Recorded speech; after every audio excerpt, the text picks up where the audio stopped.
berprestasi itu dia harus lebih baik dari orang lain nggak? Itu yang selama ini membuat kita jadi susah dan sempit, karena kalau konsep prestasi adalah mengalahkan orang lain, nanti jadinya pasti ada yang kalah dan ada yang tidak berprestasi. Padahal semuanya punya kesempatan untuk berprestasi. Nah, itu nomor satu yang perlu kita rubah mindsetnya. Menurut saya berprestasi nomor satu adalah bagaimana kita bisa lebih baik, kita bisa mengembangkan diri sesuai dengan potensi kita. Memang di situ ada kunci-kunci, memang ada metode-metode, tapi jangan membayangkan bahwa berprestasi itu urusan kaya, berprestasi itu urusan lebih baik dari orang lain, fancy luwih akeh, apa mlebu TV. Nah, itu urusan ora ono hubungane karo prestasi itu. Itu hubungannya karo mekanisme saja. Nek ra elek ya angel mlebu TV.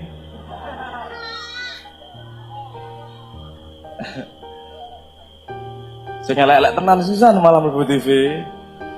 Sing untune ngono kae mlebu TV malahan berprestasi apa ora gue? Kan gitu. Nah, menurut saya berprestasi adalah bagaimana bisa kita mengembangkan diri dan menjadi lebih baik setiap saat. Nah, di situ memang ada metode-metodenya, ada beberapa kunci-kunci. Mungkin saya akan sharing akan membagi apa yang saya pahami selama ini. Nomor satu, kesuksesan. Saya nggak ngomong kesuksesan, prestasi itu ditentukan oleh karakter. Nah, karakter itu nggak bisa dididik. Pendidikan karakter itu menurutku mambu. Trik-trikan. Gini, semua dimulai dari cara berpikir.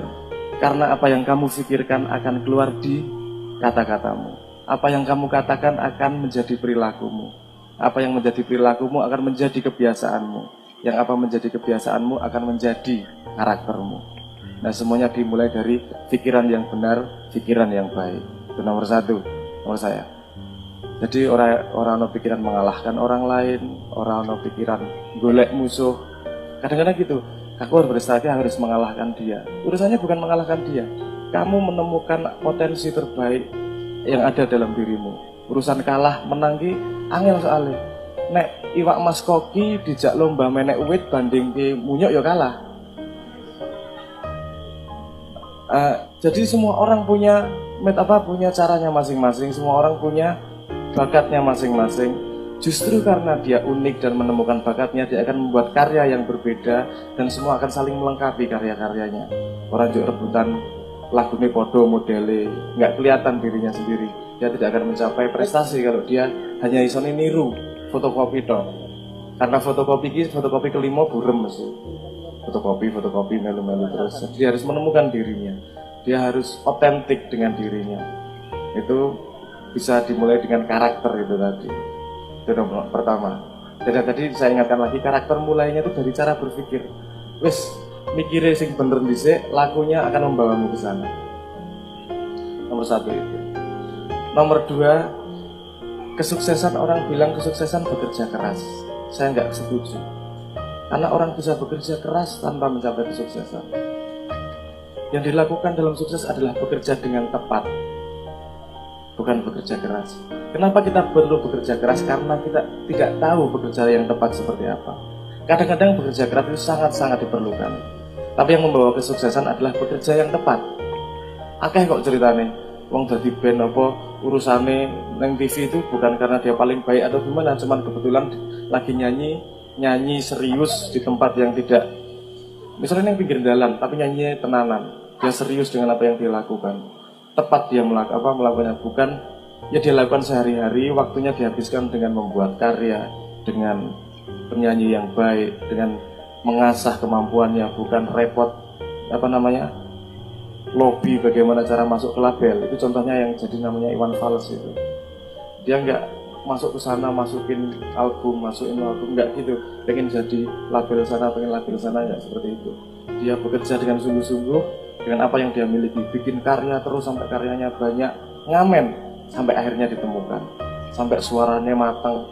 Itu komentar orang-orang ketika menemukan Iwan Fals, ini dia cuma dikasih gitar udah jadi, ini nggak perlu musik macam-macam, karena sudah matang dirinya. Dia bekerja pada tempat yang tepat, pada momentum yang tepat. Nah, kadang-kadang momentum itu kan kita tidak bisa menebak momentum yang mana. Makanya rajin dan istiqomah itu penting. Jadi nomor 2 itu, bekerja yang tepat, konsentrasikan waktu dan energi kepada sesuatu yang tepat untuk menemukan dirimu sendiri. Terutama itu. Nomor 2 itu. Yang nomor 3, jangan jadi pengecut. Maksud saya begini, jangan jadi pengecut. Anda pernah dengar kalimat kegagalan adalah keberhasilan yang tertunda? Itu pengecut. Badai pasti berlalu, itu pengecut. Karena yang benar, yang lengkap, badai pasti berlalu. Hari yang cerah juga pasti berlalu. Orang mungkin cerah terus. Udan ono mandeke, engko ono udan meneh. Yang perlu kita ketahui adalah kita jantan. Oke, iki lagi badai, kita lakoni. Cerah, alhamdulillah, tapi tetap waspada akan badai berikutnya. Kegagalan bukanlah keberhasilan yang tertunda. Kegagalan adalah keberhasilan yang tak terjadi. Ora apa-apa. Enggak apa-apa. Jangan jadi pengecut, wis jantan wae. Nek gagal orang masalah. Wong gagal kok. Biasa urip gagal iki. Jajal lagi gagal, kowe golek cewek nembak ping piro lagi berhasil. Itu kegagalan bukanlah keberhasilan yang tertunda. Kegagalan adalah keberhasilan yang tak terjadi. Enggak masalah. Kenapa? Karena keberhasilan hanya datang dari keputusan yang benar. Keputusan yang benar datang dari keputusan yang salah. Keputusan yang benar datang dari pengalaman. Pengalaman datang dari keputusan yang salah.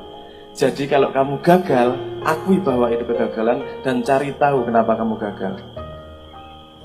Pengalamanmu menjadikanmu, kegagalanmu membuatmu punya pengalaman, sehingga berikutnya memberi kesempatanmu untuk sukses. Jadi ora usah wedi, ora dadi pengecut. Gagal ora dosa, ora ana ayate nek ora salah. Ono ora? Gagal masuk neraka, ono gak ono ceritane. Gak apa-apa, gagal. Karena semua kegagalan itu akan membawamu ke keberhasilan jika kamu bisa mengambil pengalaman dan ilmu dari kegagalan. Contoh paling nyata begini.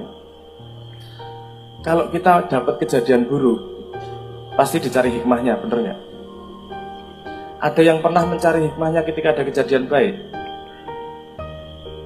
Kamu dapat lotre, kita cari hikmahnya. Raono ngono. Nek emang dusur nyonyor cangkeme lagi, kita cari hikmahnya. Untung mengraini itu tangannya ceklek. Cari hikmahnya. Jadi pengetahuan itu terbuka lebih lebar ketika kita punya pengalaman buruk. Kita lupa mencari ilmunya ketika pengalaman baik. Jadi kegagalan membawa pintu luar biasa untuk ilmu, dan keberhasilan membawa resiko luar biasa untuk kita tidak menjadi lebih pintar. Jadi harus waspada. Kegagalan membuat kita pandai, keberhasilan membuat kita waspada.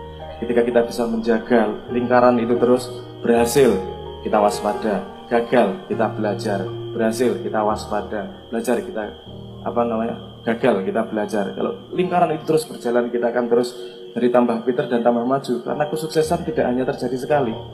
Kesuksesan harus terjadi berkali-kali. Dari kesuksesan kecil-kecil.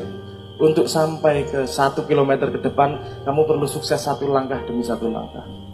Jadi setiap kesuksesan kecil harus dihargai, diwaspadai, dan diambil ilmunya. Ketika kita bisa menjalankan itu, keberhasilan yang kemanapun akan tercapai, insya Allah. Dan yang nomor 3 yang terakhir, kita kalau mau ingin mencapai sesuatu, kita harus istiqomah. Karena cita-cita ini misalnya dari Jeporo mau ke Jakarta, di tengah jalan, ganti cita-cita Surabaya, tengah jalan, ganti cita-cita Jogja, itu nggak akan sampai kemana-mana. Baru tengah jalan balik meneh, baru tengah jalan balik meneh, baru tengah jalan balik meneh. Jadi butuh istiqomah, belajar, jantan, dan satu lagi selalu menjaga pikiran yang baik.